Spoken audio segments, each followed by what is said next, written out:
الفنان إيهاب توفيق، مرحبا بك في تونس. اهلا وسهلا بك. إيهاب للمرة الثانية في مهرجان كازا طرب وجمهور كبير يستنى فيك. الحمد لله.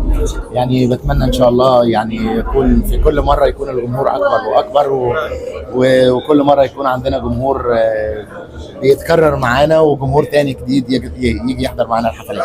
أنت ابن تونس وليت. اكيد سيرتو الفضاء في لمسة مصرية يعني.